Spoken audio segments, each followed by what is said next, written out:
اللهم صل على محمد وآل محمد.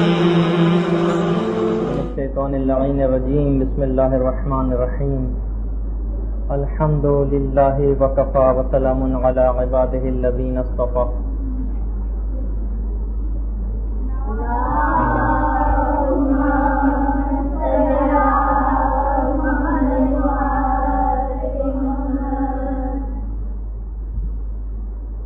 جیسا کہ آپ سب لوگوں کے علم میں ہے کہ ہماری گفتگو موضوع جزیرہ کے موضوع پر اختتام پذیر ہو گئی تھی. چند ایک ضمنی مسائل اس کے باقی تھے، لیکن اگر میں وہ ضمنی مسائل آج بیان کرنے جاؤں تو آج کی گفتگو ادھوری رہ جائے گی. ارادہ یہی ہے کہ کسی بھی طریقے سے آج کا موضوع آج ہی ختم کر دیا جائے. اگر آپ توجہ کے ساتھ گفتگو میری سنیں تو میں سلسلہ کلام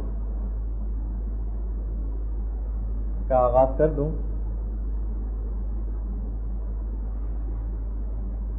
دیکھیے، شاہراہ زندگی پر ہمارا سفر جاری ہے اور تقریباً یہاں پر موجود جتنے بھی لوگ ہیں وہ اپنے سفر زندگی کا ایک عمومی اعتبار سے اگر ہم دیکھیں تو آدھا سفر طے کر چکے ہیں.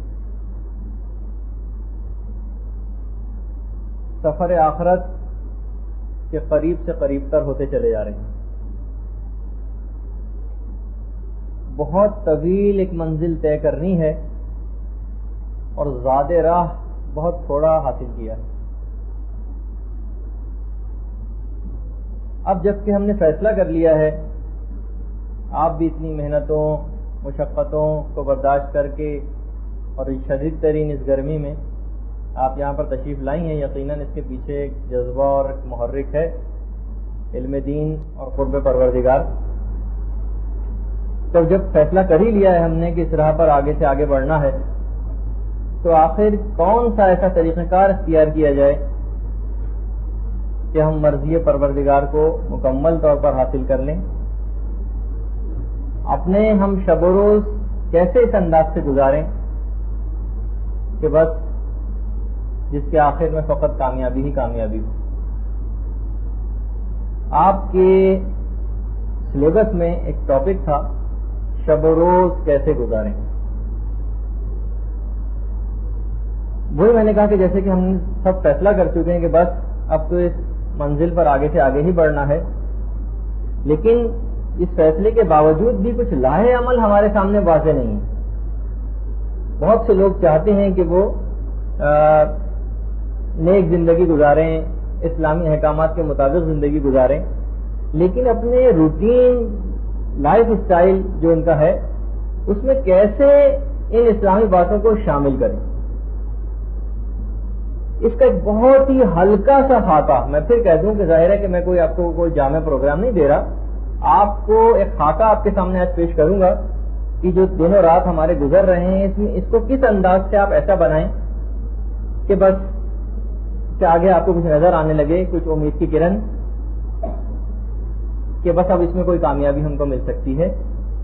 جیسے کہ میں نے کہا کہ وقت بہت تھوڑا رہ گیا ہے، سفر آخرت کے حوالے سے منزل قریب سے قریب تر آتی جا رہی ہے. ہر گزرنے والا سیکنڈ اور لمحہ ہم کو قریب کر رہا ہے اس منزل سے.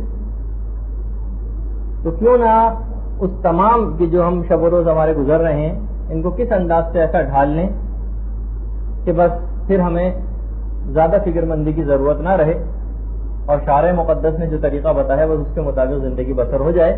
اب آپ کو اس پروگرام کے اندر اپنے مطابق اپنی زندگی اپنی لائف سٹائل کے مطابق اس میں چیزیں ایڈ کرنی پڑیں گی، نکالنی پڑیں گی، جو بھی آپ کے سامنے آپ کی خدمت میں پیش کرنے والا ہوں. دیکھیے، کچھ اعمال تو ایسے ہیں جو آپ کو روز انجام دینے، روز. کچھ اعمال ایسے ہیں جو ہفتے میں ایک مرتبہ بھی ہو جائیں تو مسئلہ نہیں ہے. آپ کے پاس چارٹ ہونا چاہیے کہ ایک ہفتے میں کم سے کم ایک دفعہ بھی آپ نے کر لیا تو ذرا آپ کو اطمینان ہو جائے. کچھ اعمال ایسے ہیں جو کم سے کم ایک ماہ میں ایک دفعہ ہو جانے چاہیے. کچھ چیزیں آپ کو ایسی کرنی ہیں جو کم سے کم ایک سال میں ایک دفعہ ہو جائیں، اور کچھ اعمال یقیناً ایسے بھی ہیں کہ جو پوری زندگی میں بھی ایک دفعہ ہو جائیں. جیسے کہ ایک دفعہ میں نے بہت پہلے ذکر کیا تھا کہ جتنے بھی ہمارے مستحبات ہیں ان سب کا ہماری روحانیت کے اندر کوئی نہ کوئی حصہ ہے. فار ایگزامپل اگر 10 لاکھ مستحبات ہیں بالفرض اور آپ نے 9,99,999 مستحبات پہ عمل کر لیا اور ایک رہ گیا عمل ہونے سے، تو آپ کی روحانیت کے اندر وہ ایک والی کمی پھر بھی باقی رہ جائے گی. تو بہرحال وہی ہے کہ آپ کو اپنے اس پروگرام کے اندر بہت سی چیزیں داخل کرنی ہیں جو ان میں سے آپ کے مزاج کے مطابق نہ ہو، ان کو نکال بھی سکتی ہیں. تو سب سے پہلے ہم کچھ ایسی چیزوں کا میں آپ کو صرف یاد دہانی کے لیے تذکرہ کرتا جا رہا ہوں کہ جو آپ کو روز انجام دینی. اگر اپنی روحانیت کو آپ کو قوی کرنا ہے، زیادہ راہ کو زیادہ سے زیادہ حاصل کرنا ہے، سفر آخرت کی کچھ تیاری کرنی ہے، تو تیاری کے اندر سمجھیے کہ سب چیزیں شامل ہیں. جو روز آپ کو انجام دینی ہے اس کے اندر ایک چیز آپ سب سے پہلے شامل کریں. دیکھیے، مستحبات ہماری زندگی میں کافی زیادہ شامل ہیں. یہ مجالس، یہ ماتم، یہ مرثیے جس کی اور نوحے جس کی بھی تھوڑی دیر پہلے آواز آ رہی تھی، بڑے اہم ترین ثواب کے کاموں میں سے ایک چیز ہے. لیکن جو واجبات ہیں ان کی اپنی اہمیت اپنی جگہ برقرار ہے. ایسا ہی ہے کہ آپ مستحبات کو انجام دیتی چلی گئیں اور واجبات اپنی جگہ باقی رہے، قضا واجبات. تو بس وہ ہوگا کہ جو کہ جیل میں جو ایک گلاس دی جاتی ہے نا، بس وہ، لیکن جیل پھر بھی مقدر ہوتی ہے آدمی کا، اگرچہ مختلف سہولیات موجود رہتی. تو بہرحال انسان کام ایسا کیوں کرے؟ تو قضا واجبات کے اندر سب سے پہلی چیز، خاص طور پر خواتین کے اوپر نمازیں مردوں کی نسبت کچھ زیادہ واجب رہتی ہیں. بلوغ کی عمر کی مدت کم ہونے کی وجہ سے، مقصد یہ ہے کہ مرد سے پہلے عمر کے اعتبار سے جلد بالغ ہو جاتی ہیں، اور جو ابتدائی دور ہوتا ہے اس میں بہت زیادہ خواتین کی نمازیں رہ جاتی ہیں. تو قضا نمازوں کا آپ کوئی اپنا ایک کم سے کم کا شیڈیول بنائیے، اور روز آنا، چاہے آپ فجر کی پڑھیں، کوئی ایک نماز، ایک دن کی نماز، آدھے دن کی نماز، اس طریقے سے آپ اپنے شیڈیول میں شامل کیجیے. مستحبات بڑھتے چلے جائیں، واجبات اپنی جگہ ایز اٹ از برقرار رہیں.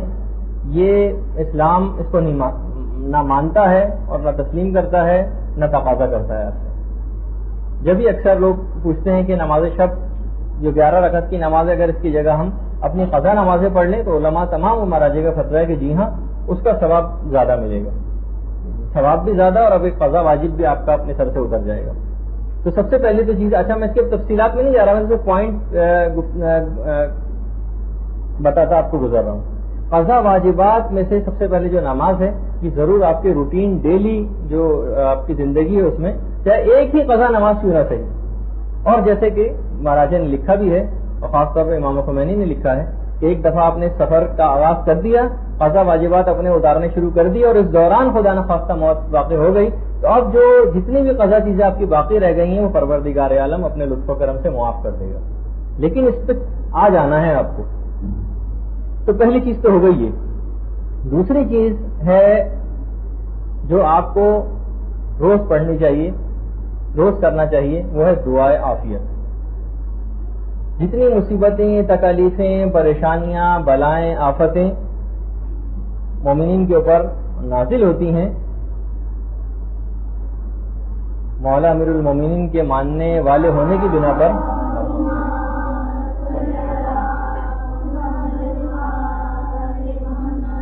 یہ ساری پریشانیاں، ان کا دفعیہ، جیسے میں نے بہت پہلے شرائط دعا ایک دفعہ بتائی تھی، غالباً شب قدر کے جو اعمال تھے اس کے اندر، اس میں سے ایک تھی دعا قبل از بلا. یعنی انتظار نہ کریں کہ مصیبت پریشانی میں آپ گر جائیں اور پھر دعا کریں، پہلے سے دفعہ کر لیں. تو دعائے عافیت اپنی روٹین جو لائف سٹائل ہے آپ کا، اس میں شامل کر لیجیے. دو چیزیں ہوئیں.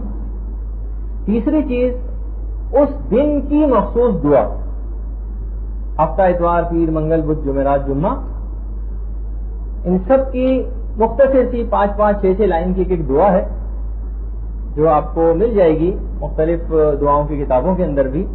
اس دن کی ایک مخصوص دعا یہ آپ کو پڑھ لینی چاہیے. کچھ آپ چیزیں اس کے اندر دیکھیں گی, کچھ ذکر خدا, کچھ اعمال, یہ ایسے ہیں کہ جن کو اگر آپ روز کے روز انجام دیتی چلی جائیں تو بہت اس سے آپ کو اپنی زندگی میں فرق محسوس ہوگا. اگلی چیز جو آپ کو یہ بھی روز کے انجام دینے والے اعمال میں سے میں بتا رہا ہوں, کوشش ہی کیجیے کہ ہر وقت باوضو رہیے. یہ بھی روز آپ کو بہت کم ہی کوئی ایسا وقت رہے آپ کی زندگی میں روز و شب میں کہ جس میں آپ وضو سے نہ ہوں. اس پہ عمل کر کے دیکھیے, اب پھر آپ اپنے اندر وہ تبدیلی اور روحانیت یقیناً محسوس کریں گی. الوضو علی الوضو نور علی نور, جیسے میں نے ایک دفعہ پہلے بھی ذکر کیا تھا. تو اس کے اندر ایک نورانیت ہے. ایک اور چیز جو اس سے ہٹ کر وہ بھی روز انجام دینی, چاہے 5 منٹ 10 منٹ 15 منٹ, وہ ہے کچھ دیر تنہائی میں غور و فکر آخرت کہ میں کیا ہوں, کتنی میں نے زندگی ایسی برباد اور فضول ضائع کر دی ہے, مجھے کیا کیا چیزیں انجام دینی ہیں, سفر آخرت پہ مجھے کتنی طویل سفر طے کرنا ہے, میں زیادہ راہ کو کیسے اکٹھا کروں, کیا نیک عمل کروں. آدمی تھوڑی دیر تنہائی میں بیٹھ کر یہ غور و فکر کرے. آپ کر کے دیکھیے 5 منٹ 10 منٹ اپنی زندگی بالکل جس میں آپ تنہا ہوں. یہ مختلف چند ایک باتیں ہیں جو آپ پہلے بھی دروس میں سن چکی ہیں, لیکن یہ روز کو انجام دینے والے اعمال میں سے ایک. اچھا, پھر دیکھتے ہیں ہم اپنی عام زندگی میں کچھ فضولیات بھی بہت زیادہ اس کے اندر داخل ہو جاتی ہیں, فضول گفتگو اور یہ سب چیز, جس سے روحانیت میں کمی واقع ہوتی رہتی ہے. تو وہ جو میں اس سے پہلے ذکر کر چکا ہوں ایک دفعہ, وہ کفارہ سبحان ربک رب العزت عما یصفون وسلام علی المرسلین والحمد للہ رب العالمین, جو قرآن کی قائد تھی. کہ کفارہ ہے ان تمام فضول اور عام گفتگوؤں کا. حرام گفتگو نہیں, حرام گفتگو کے لیے تو آپ کو توبہ کرنی پڑے گی, کسی غیبت کی ہے اور چغلی کھائی ہے کسی کی, اور دیگر زبان کے جو حرام کام ہے اس میں اگر زبان کو استعمال کیا تو الگ مسئلہ. بالکل عام اور مباح گفتگو جو ہوتی ہے اس سے بھی, یہ زیورات کے متعلق, کپڑوں کے متعلق اور فلاں چیز کے متعلق جو فضول اور عام گفتگو ہوتی ہے, اس سے بھی روحانیت میں کمی واقع ہوتی ہے. تو یہ عام گفتگو کفارہ بتایا گیا کہ اگر آپ نے یہ پڑھ لیا تو آپ کی جو روحانیت میں کمی واقع ہونی تھی وہ کمی فوراً اس آیت کو پڑھنے سے پوری ہو جائے گی. اس کا میں پہلے بھی ذکر کر چکا ہوں. صدقہ روز کی عام زندگی میں اس کو شامل کیجیے. باقاعدہ آپ کے پاس لسٹ ہونی چاہیے اور پھر روزانہ آپ اس کو ٹک کرتی جائیں کہ آپ نے جو روز اعمال انجام دینے والے اعمال جو تھے وہ انجام دیے یا نہ دیے. اس کے علاوہ کچھ مالی واجبات ہیں. اچھا دیکھیے, کچھ تو وہ عبادی واجبات ہیں جن میں سے میں نے صرف فقط ابھی تک نماز کا تذکرہ کیا. کچھ مالی واجبات بھی, خمس, جب آپ خمس کے یقیناً آپ کو پڑھا دیے گئے ہوں گے اب تو, خمس کے جو فقہی مسائل ہیں کہ عام زندگی میں کس طریقے سے خمس واجب ہو جاتا ہے. اور زیادہ تر میرا اس میں مشورہ آپ کو یہ ہے کہ آپ عام طور پر روزانہ 5 روپے 10 روپے 2 روپے 3 روپے جتنے بھی آپ کی حیثیت ہے اس کے مطابق کچھ نہ کچھ نکال کے بعنوان خمس یا رد مظالم کی جو واجبات والی جو چیزیں ہیں اس کو نکال کے آپ الگ کر دیا کریں. ایک ساتھ نکالیں گے تو ہو سکتا ہے کہ ذرا طبیعت پر گرا گزرے. تو یہ جو چھوٹی موٹی رقومات ہیں یہ بھی آپ نکال کے بعنوان خمس کی, پتہ نہیں مجھ پہ کیونکہ مسائل سے میں مکمل طور پر واقف نہیں ہوں, کن چیزوں پر خمس واجب ہو کن پر نہ ہو, اور روز آخرت میں پکڑی جاؤں, تو کیوں نہ عام زندگی میں کوئی ایسا طریقہ کار جس سے آپ کی گردن پہ مالی واجبات نہ. حق امام اور حق سادات اپنی گردن پر اس طریقے سے لے کر جانا اور پھر یہ سوچنا ہے کہ آپ کوئی روحانی منزل طے کر سکیں گی, بہت مشکل کام ہے. تو عام زندگی میں بھی کوشش کیجیے, چاہے اوور خمس دینا پڑ جائے تو کیا مسئلہ ہے, کوئی مسئلہ نہیں, لیکن یہ معاملہ وہ نہ رہے کہ کچھ گردن پر چیز باقی رہ جائے. اچھا, اس کے علاوہ ایک چارٹ ہے, وہ ہے محاسبہ نفس کا چارٹ. کوشش تو وہ کیجیے کہ وہ گناہ کبیرہ کی جو فہرست 100 کے قریب آپ کی خدمت میں پیش کی گئی تھی اس کو چارٹ کی صورت میں بنائیے اور دیکھیے روزانہ کہ آپ نے کتنے وہ گناہ کیے. محاسبہ نفس وہ چیز ہے جس کو بھی روز کرنا چاہیے. روز سونے سے پہلے ایک چارٹ ہو جو آپ کی ٹیبل پر, آپ کے سرانے یا کسی ایسی جگہ پر جہاں کسی کی پہنچ نہ ہو, آپ اس کو نکالیں اور روزانہ آپ نکال کر اس کو اپنے آپ کو ٹک کیجیے اور دیکھیے کہ آج کی کیا صورتحال رہی ہے پورے دن. جس طریقے سے علماء لکھتے ہیں کہ تاجر روزانہ اپنا حساب کتاب کرتا ہے کہ آج کیا کمایا اور کتنا میں نے خرچ کیا, بالکل اسی اعتبار سے آخرت کے لیے آپ نے آج کیا کمایا ہے اور کیا اپنے ہاتھ سے کھویا ہے گناہ کر کے، تو اس کی بھی ایک فہرست آپ کے پاس ہونی چاہیے. یہ بھی روز کے اعمال انجام دینے ہیں آپ کو، ان کے اندر یہ چیز محاسبہ نفس بھی شامل ہے. اس کے علاوہ جس کا اسلام آپ سے روز تقاضا کرتا ہے وہ ہے تلاوت قرآن. میں اضافہ کروں گا تلاوت قرآن بمائے تفسیر. کوشش یہ کیجئے کہ اگر کسی بھی اعتبار سے تفسیر نمونہ بھی کی کوئی جلد خرید سکتی ہوں تو خرید لیجئے، اور نہیں خرید سکتے اگر تو لائبریریز کے اندر دستیاب ہے، آپ وہاں سے ایک ایک جلد لے کر بھی، یعنی کوشش کیجیے چاہے ایک آیت ہی کیوں نہ پڑھیں لیکن معنی مطالب کو سمجھ کر. تو تلاوت قرآن بامائے تفسیر یہ روز کی روٹین لائف کے اندر شامل ہونا چاہیے، چاہے 5 سے 10 منٹ ہی کیوں نہ سے. اچھا، علم دین 24 گھنٹے کا انسان دن گزارے، اور پھر جیسے جیسے اکثر بیچارے جو بوڑھے حضرات ہوتے ہیں، ہم نے دیکھا ہے کہ علماء جب بیان کرتے ہیں مختلف اپنے دروس میں صورتحال، تو لوگ باقاعدہ اپنا سر پکڑ کر روتے ہیں کہ پوری زندگی بالکل فضول ہو گئی، ضائع ہو گئی، نمازیں ساری برباد ہو گئی جتنی پڑھی ہیں، روزے کچھ غلطیوں سے بیکار ہو گئے، حج جو انہوں نے کیے وہ باطل ہو گئے، صرف اس وجہ سے کہ علم دین، یعنی عمل تو انجام دے رہے تھے لیکن علم کے بغیر. تو علم دین جب تک آپ صحیح طور پر حاصل نہیں کریں گی تو ماشاءاللہ آپ لوگ تو خیر حاصل کر رہی ہیں، لیکن ایسا نہ ہو کہ سلسلہ بس یہاں سے مدرسے سے فارغ التحصیل ہونے کے بعد سلسلہ رک جائے. عام زندگی میں کم سے کم آدھے گھنٹے روز علماء کی کیسٹ دستیاب ہیں، کتابیں موجود ہیں، مجالس ہیں علماء کی، روزانہ ان سے کثرت فیض آپ کر سکتی ہیں. اور آدھے گھنٹے کم سے کم، اس سے زیادہ کی اگر بات بنے 1 گھنٹہ کم سے کم ہو جائے تو کیا کہنا، لیکن یہ ضرور ایسا ہونا چاہیے روز.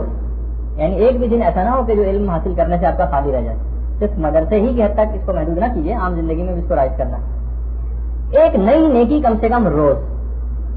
دیکھیے میں نے کہا تھا نا جملہ کہ آپ کو اس شاہراہ پر آگے سے آگے ہی بڑھتے چلے جانا ہے. جب فیصلہ کر لیا کہ بس اب آگے جانا ہے تب آپ کو آگے ہی جانا ہے. ایک نئی نیکی آپ کو روز انجام دینا ہے. اب آپ جتنی بھی احادیث کی کتابیں پڑھتی ہیں آپ نکالیے کون کون سی نئی نیکی مثلا اس کے اندر بیان ہو رہی ہے. مثلا بہت ساری نیکیاں آپ کو ملیں گی کہ مثلا مومن کو مثلا شیرینی کھلانا، یہ بھی ایک نیکی. مومن سے کسی تکلیف کو دور کرنا، اس سے حال احوال پوچھنا، اس سے مسافہ کرنا، مسافے میں گرم جوشی سے کام لینا وغیرہ وغیرہ. یہ آپ سب نوٹ کرتی جائیے اور اپنی زندگی میں ان کو ایک ایک چیز کا اضافہ کرتی جائیے. ایک تو وہ ہے کہ جو روزانہ روٹین ہو ہی رہی ہے آپ کی، روٹین جو لائف ہے اس سے ہٹ کر بھی چیزوں کو شامل کیجیے، کچھ نئی چیزوں کو، ایک نئی نیکی روز. اچھا، اور اسی طریقے سے گناہوں کو بھی اپنی زندگی سے، وہ جو ہم نے کچھ طریقے ایک دفعہ کی خدمت میں پیش کیے تھے، قرآن و احادیث کے اندر ان تمام تذکروں کا یا اقوال علماء کے اندر ان کا تذکرہ ہے. تو ان میں سے ظاہر ہے کہ جب تک گناہ آپ کے ساتھ لگے رہیں گے نا، جب تک ان سے پیچھا نہیں چھوٹے گا. کچھ تو میں نے اس وقت بتائی تھی، اور آج ایک اس میں ایک اضافہ میں اور کر دوں ایک نئی چیز کا.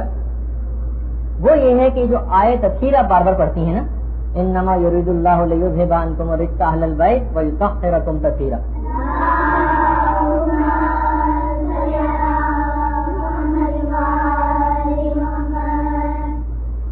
کہ جو پروردگار عالم نے اہل بیت کے لیے کہا ہے کہ خدا تم سے رجس کو دور کر دے گا، یعنی ہر بری بات، ہر گندگی، ہر برائی، اس سے پروردگار عالم نے اہل بیت کو دور رکھا.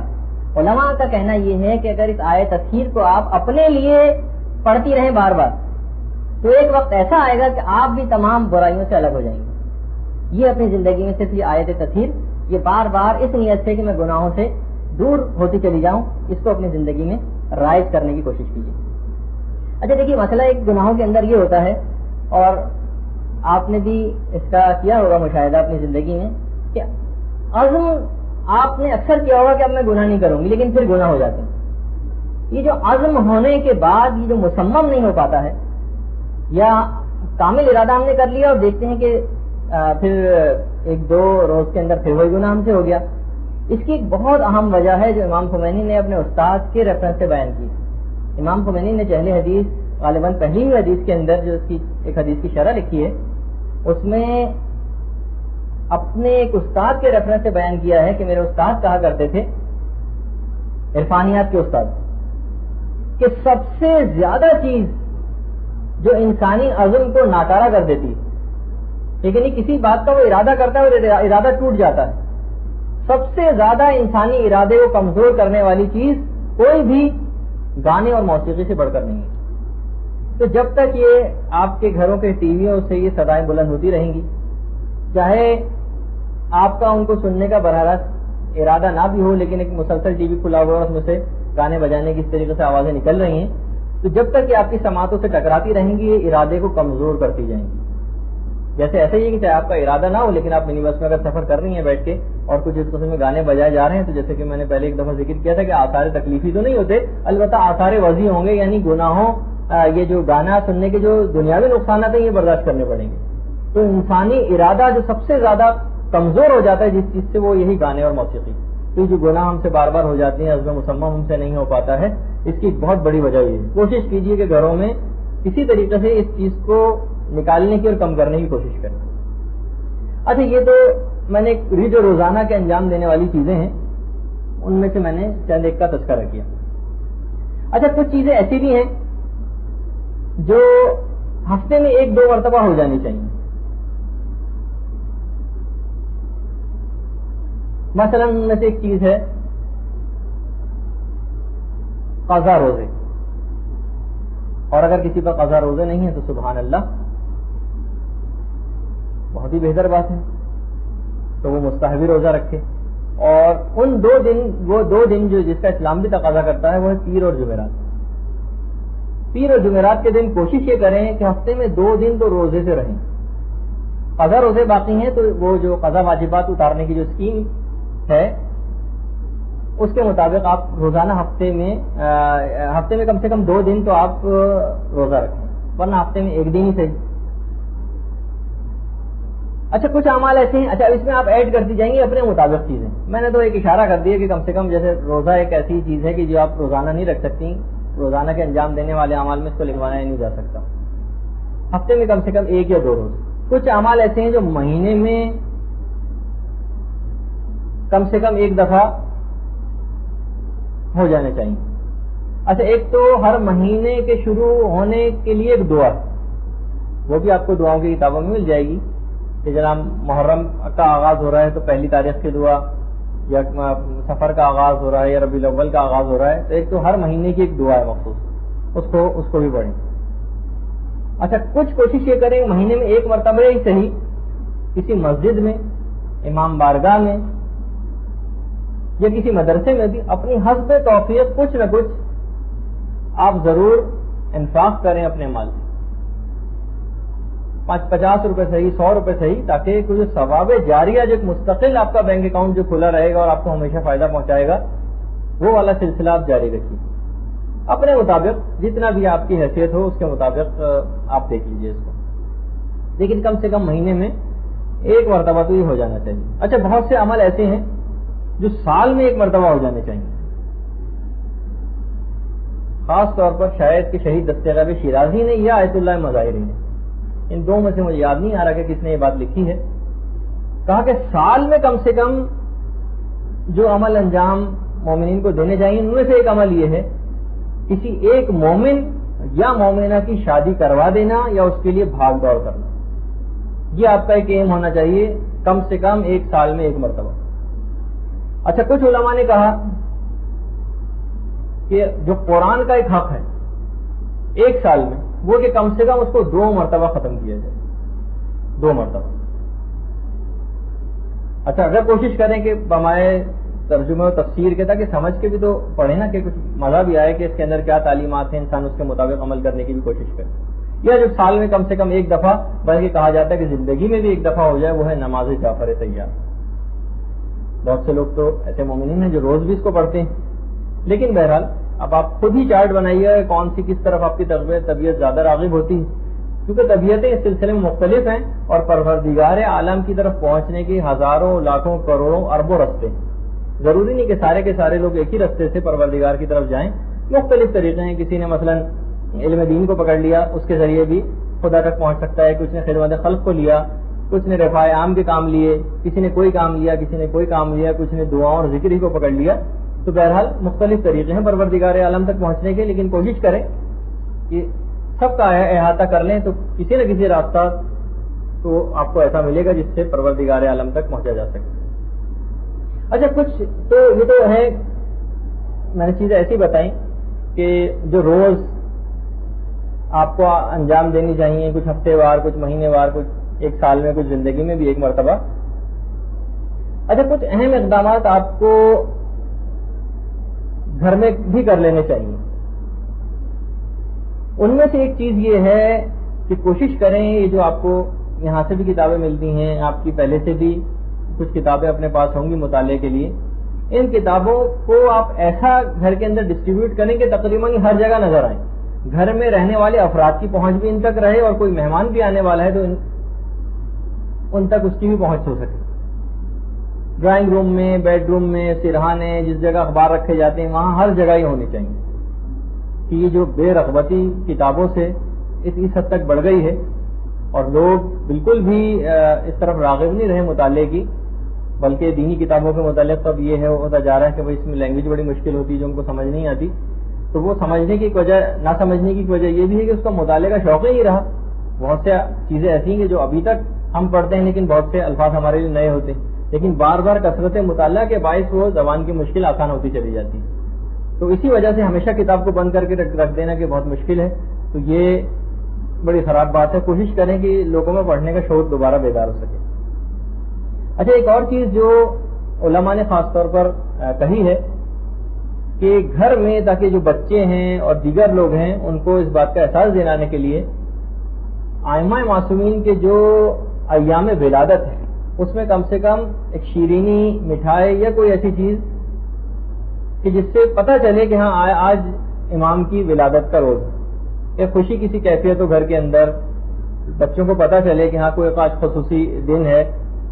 یہ بہت سی چھوٹی چھوٹی چیزیں آپ کو ایسی ترکیبیں گھر میں کرنی پڑیں گی کہ جس سے خود بخود بھی تربیت ہوتی رہتی. تو ایک تو چیز یہ. دوسرا ایک اور چیز جس کا آپ کو خیال رکھنا ہے جو سفر آخرت کی تیاری کے لیے انتہائی اہم ہے, وہ ہے وصیت نامے کی تیاری. آپ کے کورس سلیبس میں ایک چیز شامل تھی, اب پتہ نہیں کہ وہ کور ہوئی یا نہیں ہوئی, اگر ہو پائی تو شاید اب اتنا وقت کم رہ گیا ہے کہ شاید وہ نہ ہو سکے, تو کسی اگلے کورس میں اس کو شامل کرنے کی کوشش کریں گے. وہ ہے وصیت نامہ کیسے لکھا جائے. وصیت نامے کے معنی یہ نہیں ہوتے کہ میری فلاں جائیداد اور فلاں چیز وہ اس کو دے دی جائے, اس کو دے دی جائے. یہ وصیت نامے کے متعلق صرف لوگوں کا کانسیپٹ یہ ہے. وصیت نامہ کیسے لکھا جائے, اس میں کیا کیا چیزیں ہونی چاہیے, یہ خود تقاضا کرتا ہے کہ اس کی باقاعدہ ایک کلاس ہونی چاہیے. تو بہرحال یہ بھی ایک ایسی چیز ہے اہم اقدامات میں سے تیاری کے کہ یہ ضرور ہونا چاہیے. اچھا پھر ہاں وہی میں نے کہا نا کہ اس کے لیے واقعی کلاس چاہیے, اور کوشش کریں گے کہ اگر یہ ابھی تک یہ کسی نے نہیں بیان کیا ہے تو آئندہ کسی اس میں آ جائے درس میں. جی اچھا اب یہ تو میں نے کچھ ایک عمومی قسم کی تھوڑی بہت گفتگو کی ہے. اب دیکھیے صبح کا جو آغاز ہوتا ہے, یعنی اب ایک دن مثال کے طور پر کل سے آپ کو یہ سوچنا ہے کہ میں کیسا پورا دن ایسے گزاروں کہ جو مرضی پروردگار کے مطابق ہو جائے. تو ظاہر ہے کہ جس وقت انسان کی صبح کو آنکھ کھلتی ہے, یعنی جب وہ انسان نیند سے بیدار ہوتا ہے, اس وقت سے اس کا دن شروع ہو جاتا ہے. اب میں ایک آپ کے سامنے خاکہ پیش کروں گا کہ بس آنکھ آپ کی کھل گئی صبح. اب کیا ایسی چیزیں آپ کرتی چلی جائیے, اور بالکل جب انسان کی صبح آنکھ کھلی اور اس کے بعد رات کو سوتے وقت جب آنکھ بند ہوگی اس پورے دن میں. تو اب ہم مثال کے طور پر آغاز کرتے ہیں کہ جو صبح ہو گئی اور آپ کی آنکھ کھل گئی. اچھا دیکھیے کچھ تو اس کے اندر بہت ہی چھوٹی دعائیں کہ انسان کی جیسے ہی آنکھ کھلے آپ عادت بنا لیں کہ ایک دعا آپ کی زبان پر ہو, اور وہ ہدیت الشیعہ جو آپ کو غالباً مل بھی چکی ہے کتاب, ہاں ٹھیک ہے وہ پھر آپ کو لائبریری میں مل جائے گی. اگر پرانی والی ہدیت الشیعہ ہے تو اس کا تو صفحہ 475 ہے جس کے اوپر یہ دعا لکھی ہوئی ہے. اور اگر نئی ہدیت الشیعہ بھی تو آخری کے 10 سے 12 ورقوں کے اندر آپ اس کو دیکھ لیجئے, آپ کو وہ دعا آدھی لائن کی, ایک لائن کی, لا الہ الا اللہ سے وہ دعا شروع ہوتی. لا الہ الا اللہ الحلیم الکریم, اس سے وہ دعا شروع ہوتی ہے. بس وہ جیسی آپ کی آنکھ کھلے آغاز ہی اس دعا سے آپ کر لیجیے, بس انشاءاللہ پھر آپ دیکھیں گے پورا دن کیسا برکت سے آپ کا گزرے گا. اچھا اس کے اندر تو تھوڑی سی تفصیل اور بھی زیادہ ہے کہ جس وقت آپ کی آنکھ کھلے تو آپ یہ دعا پڑھتی اٹھیں, اور جس وقت آپ اٹھ کر بیٹھیں تو پھر فلاں دعا پڑھیں. ٹھیک ہے, تو بہرحال اس میں ایک حسبی الربو سے بھی ایک دعا شروع ہوتی ہے. حسبی الربو من المربوبین والی نہیں، وہ جو آپ اکثر تعقیبات اس کے اندر پڑھتی ہیں. حسبی الربو سے ایک اور دعا شروع ہوتی ہے، وہ جو نیند کے بعد اٹھتا ہے جب انسان. اچھا پھر ظاہر ہے کہ جب صبح کا آغاز ہو گیا تو کوشش کیجئے کہ اس دن کی ایک جو مخصوص دعا ہے، ہفتہ اتوار پیر جیسے میں نے کہا، اس دن سے اس کا آغاز کر دیجیے. اچھا اس میں ظاہر ہے کہ اگر آپ ذرا وہ تو پھر بھی شاید 8-10 لائن کی دعا ہو جو اس دن کی ہے، اور ضرور نہیں کہ ایک دم آنکھ کھلتے ہی پڑھیں آپ جب نماز ہو. اچھا پھر دن کا آغاز صدقے سے کریں. صدقے کی اگر حاکم شرع کی اجازت یافتہ صندوقچی موجود ہے، کسی غریب سے اجازت لی ہوئی ہے یا کسی کو قرضہ دیا ہوا ہے، تو اس میں سے وہ جو میں مسائل بتا چکا ہوں صدقے کے، اس میں سے آپ کچھ نہ کچھ نکال دیجیے. دن کا آغاز صدقے سے کریں، بس اس کے بعد دن میں جتنی مصیبتیں، تکلیفیں، پریشانیاں، آلام، مصائب جو آنے تھے وہ سب انشاءاللہ ٹل جائیں گے، اور آغاز ہی آپ نے اس حکم اسلامی سے کیا. اچھا اس صدقہ جو آپ دیں گی اس میں تمام نیتیں آپ شامل کر سکتی ہیں، کیونکہ دیکھیے صدقہ ایک ہی عمل ہے جو کیا جائے گا، لیکن نیتیں کتنی آپ اپنے لیے، اپنے رشتہ داروں کے لیے، اپنی اولاد کے لیے، اپنے والدین کے لیے، اپنے دوست احباب کے لیے، امام زمانہ کے لیے، اپنے گناہوں سے بچنے کے لیے، ساری نیتیں آپ اس صدقے کے اندر کر سکتی ہیں. سارے فائدے آپ کو صرف ایک ہی اس چونی ڈالنے سے حاصل ہو جائیں گے، جو کہ آپ جتنی بھی اپنی حیثیت کے مطابق آپ کو صدقہ نکال لیں گے. اچھا پھر ایک اور وہ جو مولا کائنات سے مروی ایک حدیث میں نے آپ کی خدمت میں پیش کی تھی کہ جو شخص بھی روزانہ صبح کے وقت سورہ توحید اور سورہ انا انزلناہ کی تلاوت کرے گا، وعلیکم السلام، سورہ توحید اور انا انزلناہ کی تلاوت کرے گا تو شیطان اس روز خواہ کتنا ہی زور کیوں نہ لگائے اس سے کوئی گناہ نہ کروا سکے گا. تو یہ بھی روزانہ کے صبح کے اعمال کے اندر یہ چیز شامل ہے.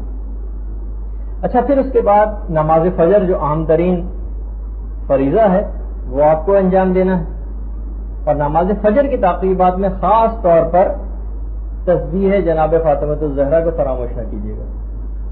اور فراموش کوئی کرتا بھی نہیں ہے مومن، لیکن ایک خاص چیز جو ہمارے استاد محترم نے بالکل بلکہ اب سے کچھ دن پہلے ہی اپنی مولانا صادق حسن صاحب قبلہ نے کہ ابھی جتنی بھی ٹارگٹ کلنگز کراچی کے اندر ہوئی ہیں ان میں صاحبان پرفیکٹ کلرز نے ان کو آ کر ہٹ کیا تھا اور ان کے بچنے کا کوئی امکان نہیں تھا، لیکن پھر بھی وہ لوگ بچ گئے.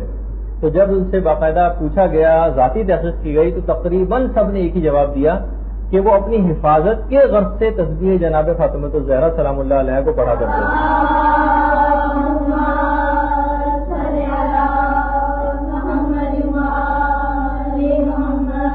تو اس تسبیح کو خاص طور پر اس نیت سے انجام دینا، اور زیادہ سے زیادہ لوگوں کو آپ یہ بات بتائیے کہ یہ بہت ہی اہم ترین عمل ہے جو کہ آج کل کے دور میں اس کی ضرورت اور زیادہ ہو گئی، بشرطے کہ اس کو بڑے دلی اعتقاد کے ساتھ، بہت محبت کے ساتھ، توجہ کے ساتھ، ارتکاز کے ساتھ اس کو انجام دیا جائے.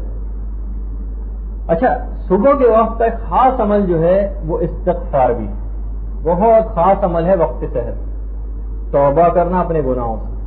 بس پروردگار عالم تیار بیٹھا ہے کہ فجر کے وقت یا سحر کے وقت کوئی شخص اٹھے اور پروردگار عالم سے توبہ طلب کرے اور اس کی توبہ کو وہ قبول کر لے. تو یہ بھی اپنے روزانہ جو دن کے جو فجر کے اعمال ہیں ان میں سے بھی آپ کو انجام دینی ہے چیز. اچھا جو رزق کے سلسلے میں جو جتنی پریشانیاں آج کل، اچھا آپ دیکھتی بھی نا، آپ مختلف دعاؤں کے اگر ترجمے پہ غور کریں تو آپ دیکھیں گے کہ زیادہ تر دعاؤں کے اندر حفاظت، ہماری جتنی بھی مکتب فکر کی دعائیں ان میں زیادہ تر حفاظت اور زیادہ تر رزق کے سلسلے میں دعائیں، کیونکہ معلوم تھا اسلام کو بھی اور شارع کو بھی کہ یہ ایسی شخصیات کے ماننے والے ہیں کہ ان کی دشمنوں کی کثرت بہت ہوگی اور ان کو رزق کی بھی بہت تنگی اور پریشانی ہمیشہ رہے گی اس دشمنی کی بنا پر جو امیر المومنین کی وجہ سے لوگوں میں پائی جاتی. تو ہمیشہ آپ کو ہماری دعاؤں کی جتنی بھی ہیں اس کے اندر ضرور رزق اور یہ جان کی حفاظت کی چیزیں سب سے زیادہ ملیں گی. تو رزق میں اضافے کے لیے وہ جو آپ کو طریقے عمر اور رزق بڑھانے کے بتائے گئے تھے، اور انشاءاللہ جلدی اس کا کتابچہ بھی چھپ کر آنے والا ہے تو وہ آپ اپنے پاس رکھیے گا، اس میں تفصیل سے ان چیزوں کے اوپر روشنی ڈالی گئی ہے. اچھا اس میں خاص طور پر آیت الکرسی اور سورہ توحید ہر نماز کے بعد یہ بہت مجرب ہے. اور ایک اور عمل خاص طور پر جو علماء نے بتایا ہے وہ پروردگار کا ایک نام ہے یا نافع. اس کی کوئی خاص عدد مقرر نہیں ہے کہ اس کو آپ کو کتنا پڑھیں، بس جب بھی یاد آتا رہے.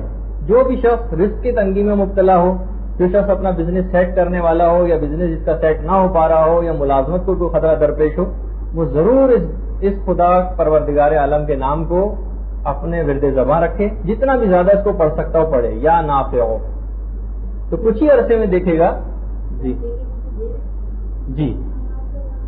فے کے نیچے زیر اور عین کے اوپر پیش، یا نافع ہو، اے نفع دینے والے. تو یہ کثرت سے جو بھی اس کو پڑھے گا پھر وہ دیکھے گا کہ کس حد تک ایک تبدیلی اس پریشانی کے اندر کیسے لاحق ہوتی ہے. اچھا اب دیکھیے وہ تو ہو گیا صبح کا آغاز. اب میں نے کہا کہ ظاہر ہے کہ بہت سی چیزیں آپ اس میں خود شامل کیجیے گا اپنے مطابق.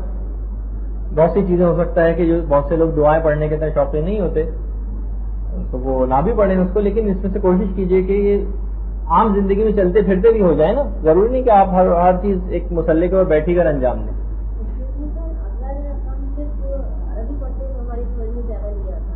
جی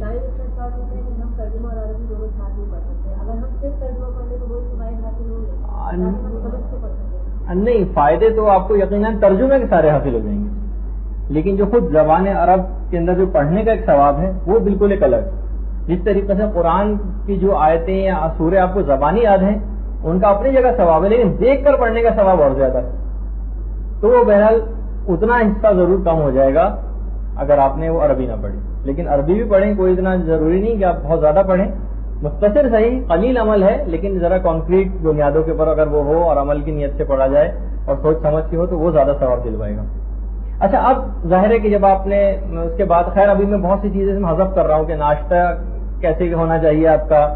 اچھا پھر اس کے بعد ظاہر ہے کہ آپ کو نکلنا ہے گھر سے، یا تو ملازمت کے لیے نکلنا ہے، یا اگر مرد حضرات ہیں انہیں اپنے کاروبار کے لیے نکلنا ہے، یا طالب علم ہیں تو ان کو اپنے اسکول اور کالجز کے لیے نکلنا، گھر سے بہرحال نکلنا. تو ایک تو چلیں وہ آغاز آپ نے اگر صدقے سے صبح کر دیا تو اب بھی کافی ہو جائے گا، ورنہ آپ گھر سے نکلنے سے پہلے ضرور صدقہ دیں. گھر سے نکلنے سے پہلے چاروں قل پڑھ کر نکلیں اپنے اوپر، اور اکثر روایتوں کے اندر تو 10 مرتبہ سورہ توحید پڑھ کر نکلیں، یا مثلا آگے پیچھے دائیں بائیں اوپر نیچے سورہ توحید دم کر کے نکلیں. سواری کے اوپر بیٹھتے وقت سبحان الذی سخر لنا ھذا وما كنا له مقرنین جو آپ کو سب کو یاد ہوگی، وہ بیٹھتے وقت ضرور اس دعا کو پڑھیں. اچھا سفر جو بھی کسی جگہ آپ کو جانا ہے، 15 منٹ 20 منٹ 25 منٹ بس میں، وین میں، گاڑی میں جو آپ کو درکار ہوتے ہیں، اس ٹائم کو بھی ضائع نہ کریں. اس کے اندر بہت ساری ایسی چیزیں ہو سکتی ہیں، مثلا ذکر خدا ہو سکتا ہے، تسبیح ایک آپ پوری درود کی پڑھ سکتی ہیں اس دوران، ذکر خدا کر سکتی ہیں. یہی یا نافع مثلا ابھی آپ کو بتایا، پروردگار کے ناموں میں سے یا لطیفو ہے، ساری مشکلات اور پریشانیاں دور کرنے کے لیے وہ بھی بہت مجرب ہے. کوئی بھی ایسی چیز، یا درود کی ایک تسبیح یہ آپ پڑھ سکتی ہیں دوران سفر.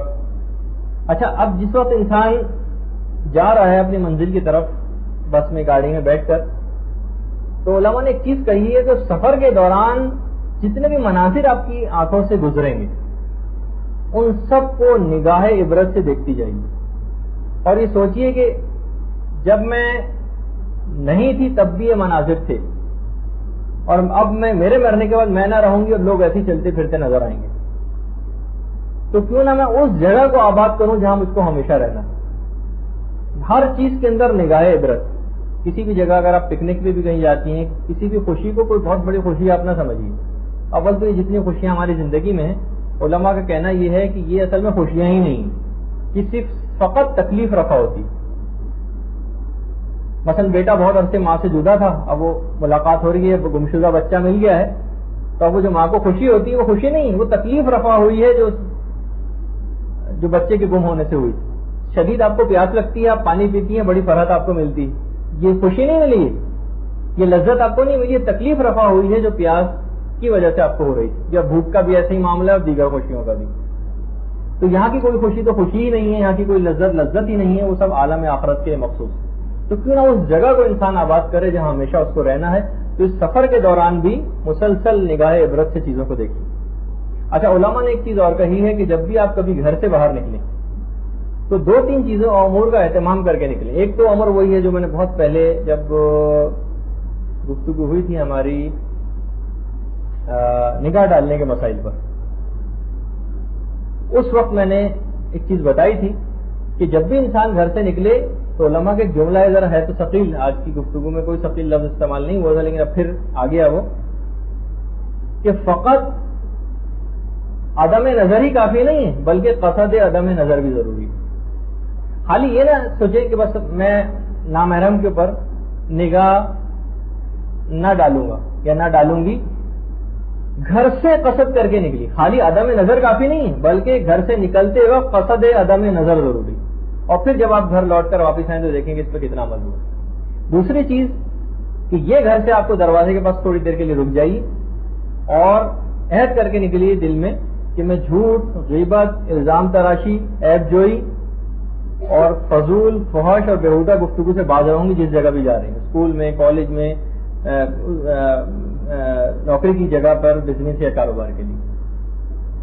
اور پھر آ کر دیکھیں گھر میں کہ اس چیز کے اوپر آپ نے کتنا عمل کیا. دیکھیے جب تک یہ چیزیں عمل کی صورت میں آپ لائیں گے، پتہ آپ سب کو ہے، معلوم سب آپ کو ہے کہ یہ سب چیزیں نہیں ہونی چاہیے، لیکن جب تک ایک باضابطہ پلان کی صورت میں ان کے اوپر عمل نہیں ہوگا، جب تک کہ آخر بھی اس کا عمل ہوگا کب؟ عمر تیزی سے گزر رہی ہے. میں نے کہا نا کہ شیطان تاک میں بیٹھا ہوا ہے، ملک الموت ہمارا انتظار کر رہا ہے، سفر آخرت بہت قریب آ چکا ہے اور پھر بھی انسان غافل رہے.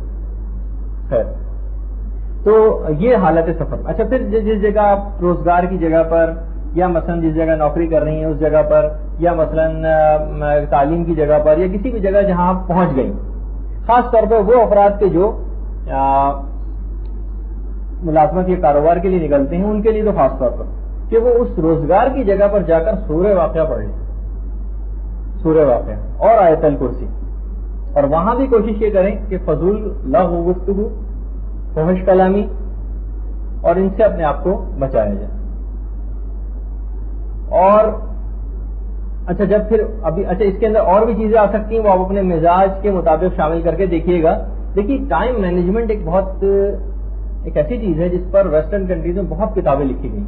دن ہر ایک کے پاس وہی 24 گھنٹے، لیکن بہت سے لوگ انہی 24 گھنٹوں کو استعمال کر کے کہاں سے کہاں پہنچ جاتے ہیں، اور بہت سے لوگ اسی ٹائم سب کے پاس بالکل برابر.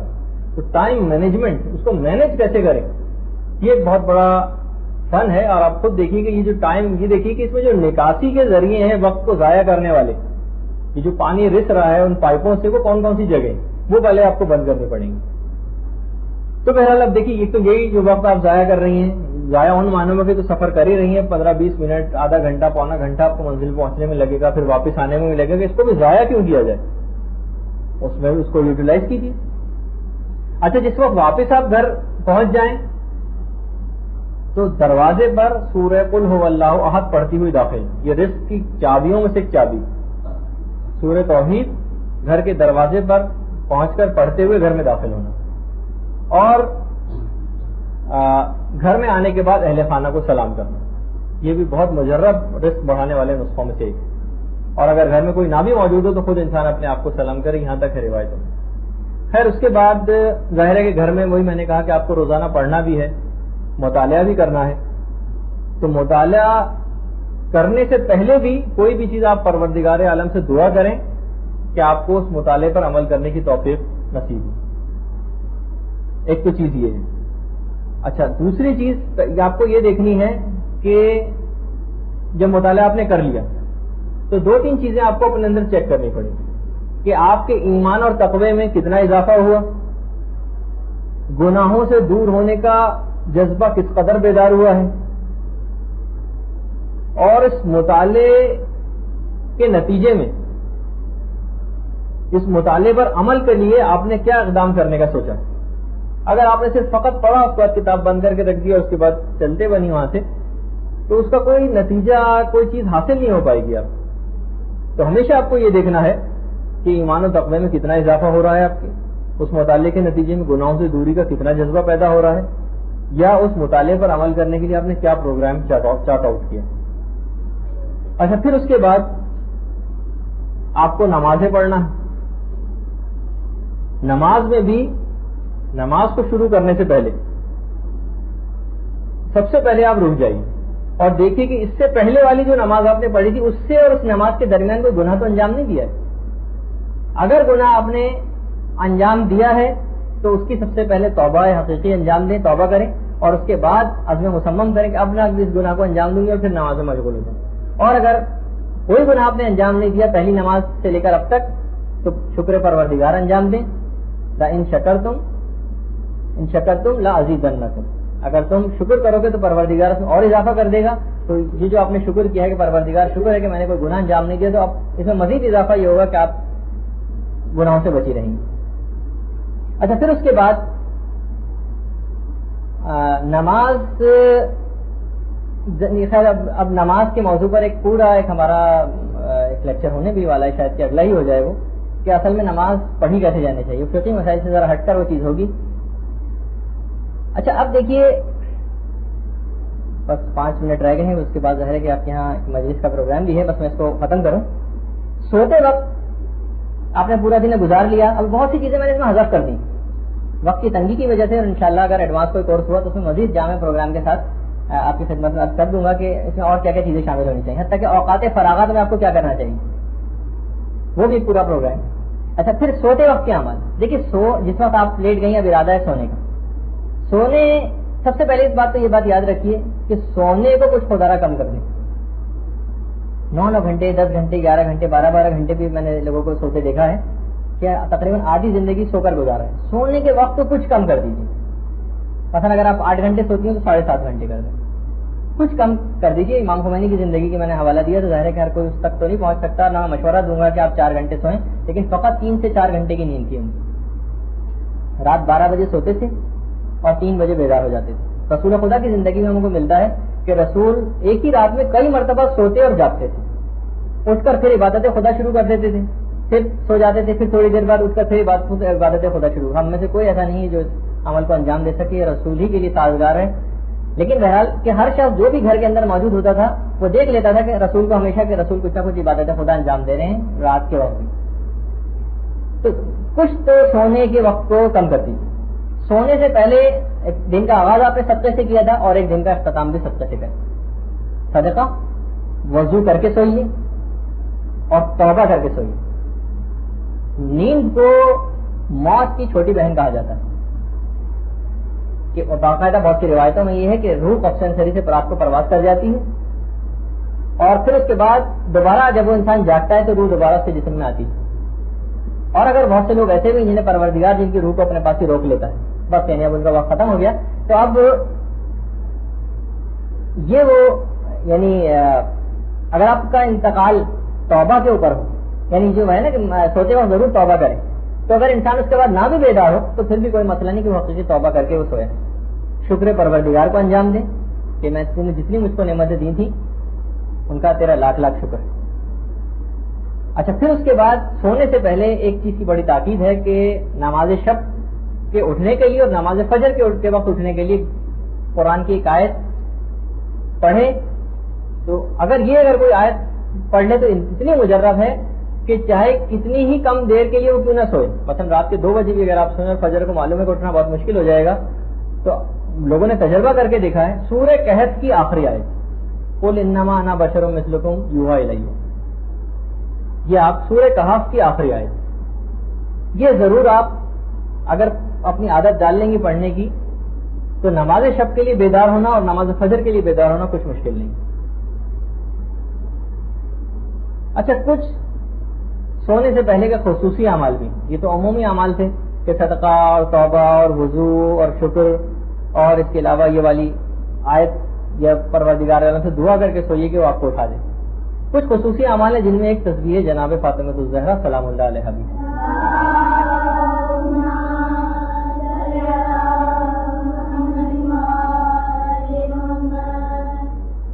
3 مرتبہ سورہ قل هو اللہ احد پڑھ کر سونا پورے قرآن کی تلاوت کا ثواب دلوا دیتا ہے، اور الحمد کو تو فقط 1 مرتبہ پڑھنے سے بھی پورے قرآن کی تلاوت کا ثواب ملتا ہے سونے سے پہلے. اور سورہ ایک ہے الہاکم التکاثر، یہ روایات میں ملتا ہے اگر کوئی شخص یہ سورہ پڑھ کر سوئے اور سونے کے دوران ہی کوئی بھی ایسی آفت ناگہانی ہے کہ اس کا انتقال ہو جائے تو اب عذاب قبر اس سے ساقط ہو جاتا ہے. تسبیحات 4 سبحان اللہ والحمد للہ ولا الہ الا اللہ واللہ اکبر، یہ سونے سے پہلے کے خصوصی اعمال میں سے ایک. اور اس کے علاوہ اپنے اور تمام مومن و مومنات کے لیے مغفرت کی دعا. ایک تو وہی استغفر اللہ ربی واتوب الیہ، یا مثلا ربنا اغفر لی بھی آپ پڑھ سکتی ہیں، اور بلکہ اگر اردو میں بھی آپ یہ دعا پڑھ لیں کہ پروردگار مجھ کو اور تمام مومن و مومنات کو بخش دے.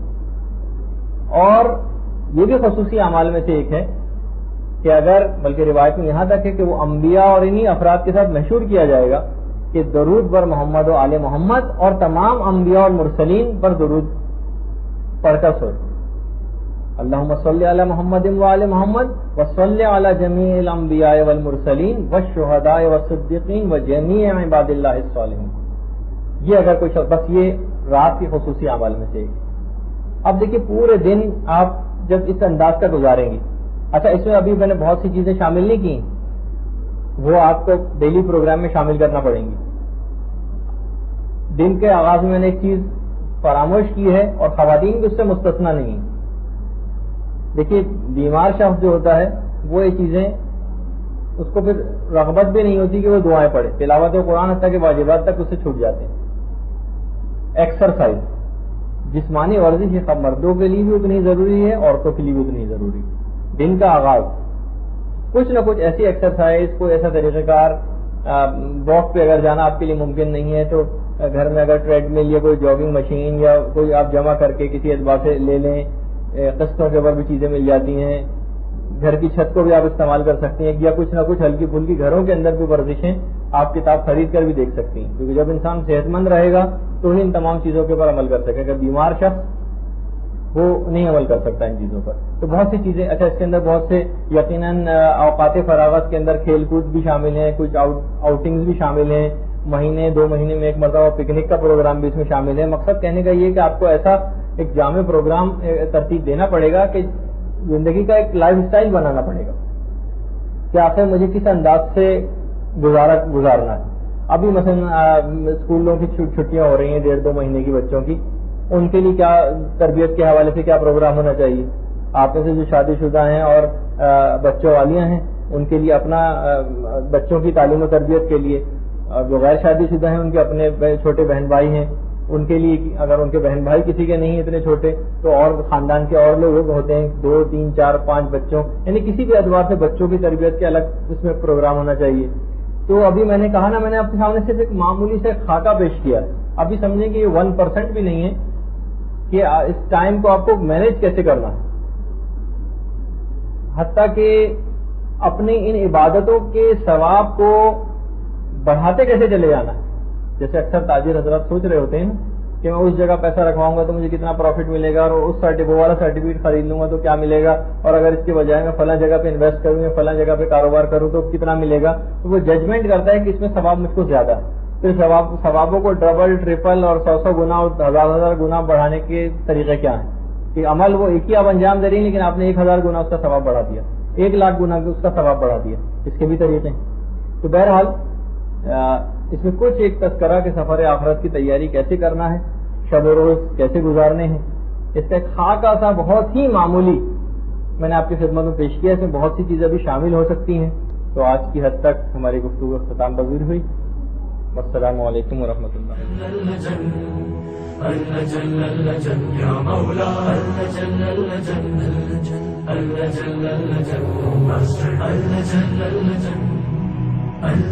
يا صاحب السماء